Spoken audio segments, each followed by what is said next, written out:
The rain beat against the stained glass windows of the cathedral, washing down the stone walls while the organ played a low, mournful tune.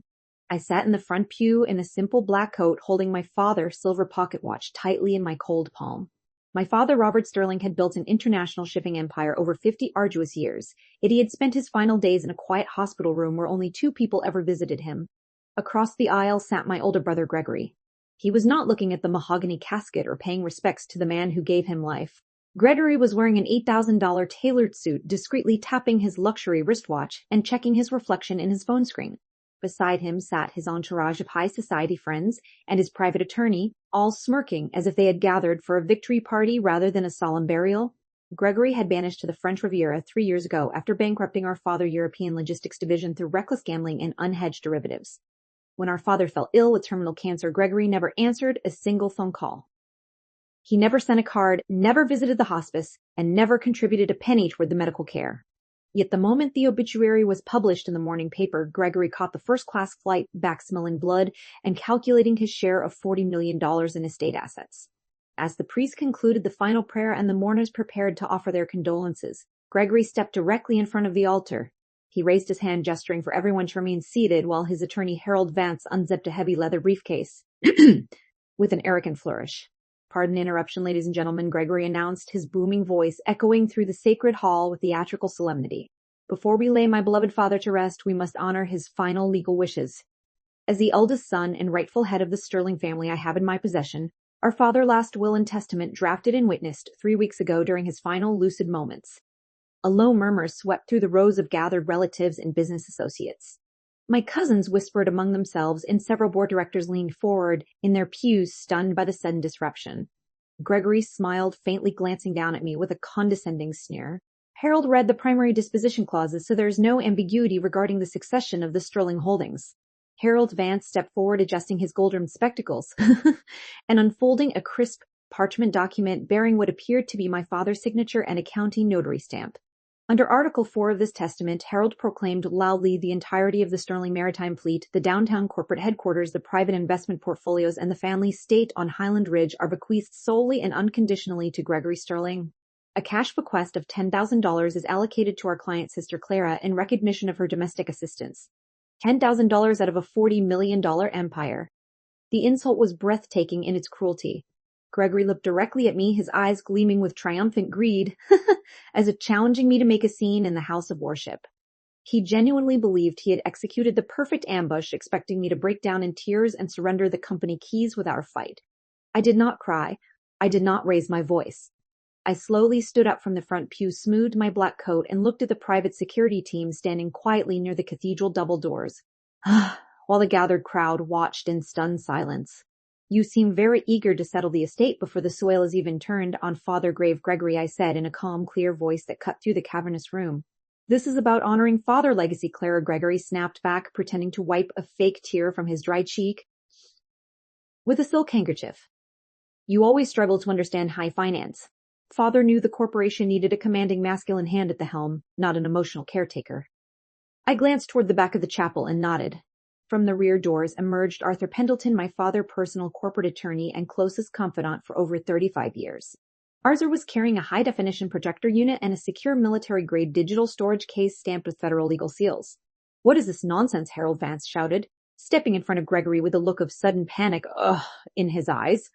"This is an invalid disruption of probate proceedings. My client document carries an official notary seal." "Sit down, Harold," Arthur Pendleton said with absolute authority, walking up the center aisle with steady, measured footsteps. "Before any fraudulent papers are read to this congregation, we will hear directly from the man who built this empire." Arthur plugged the device into the cathedral's central multimedia system. The grand stone wall above the altar suddenly lit up with a massive crystal-clear video projection. The entire church gasped as the screen flickered to life. There on the screen, seated in his private study 5 days before his passing, was my father, Robert Sterling. He was wearing his favorite navy blazer, his eyes sharp, his mind completely lucid, and his hands resting firmly on the mahogany desk beside a digital time clock and a verified medical certificate of mental competence. "If you are watching this recording," my father began, his deep, commanding voice filling every corner of the cathedral, "it means my earthly journey has ended. And it also means my son Gregory has arrived at my funeral with a forged will."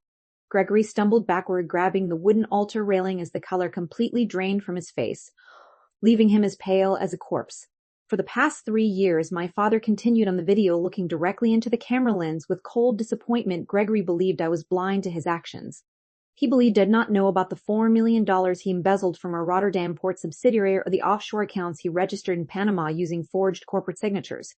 I have spent the last 6 months working with federal forensic accountants and the Department of Justice to document every single fraudulent transaction my son has committed. The church erupted into absolute chaos. Board directors stood up pointing at Gregory, while my cousins covered their mouths in disbelief, as the evidence played out before their eyes. My father turned a page on the desk and looked sternly into the lens before continuing his message. 5 days ago, Harold Vance brought a prepared document to my private hospice room, attempting to place a pen in my hand while I rested. What Harold and Gregory did not know was that my private room was equipped with 24-hour state-certified legal video surveillance. Every second of their attempted coercion was recorded in high definition. The projection switched to clear security footage showing Gregory and Harold Vance standing over my father's sleeping form, taking his limp thumb and pressing it onto an ink pad to stamp the forged parchment.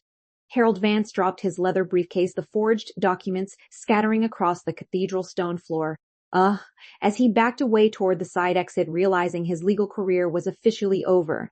Under my true and final irrevocable living trust, my father voice concluded, witnessed by Arthur Pendleton and 3 certified neurologists, Gregory Sterling is entirely disinherited and excluded from all family assets.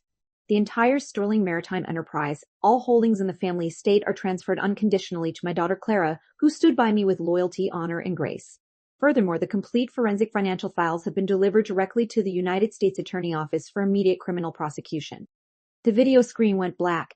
The silence that followed in the cathedral was heavier than the stone walls surrounding us. Gregory lunged toward me, his hands shaking with violent rage, his face twisted into an ugly mask of desperation.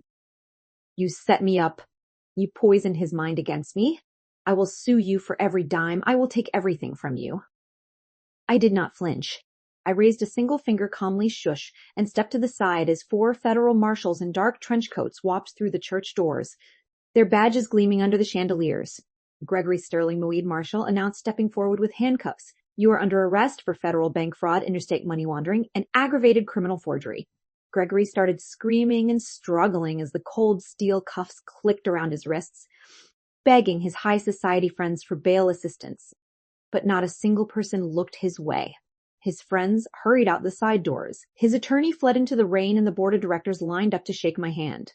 As the marshals dragged Gregory down the stone steps of the cathedral into the waiting squad car, I looked up at the gray sky and took a long, deep breath, feeling the weight of the past 3 years finally lift from my shoulders. True power does not come from a forged piece of paper or an arrogant suit. It belongs to those who stand on the truth, because no matter how grand the lie may be, justice always writes the final chapter.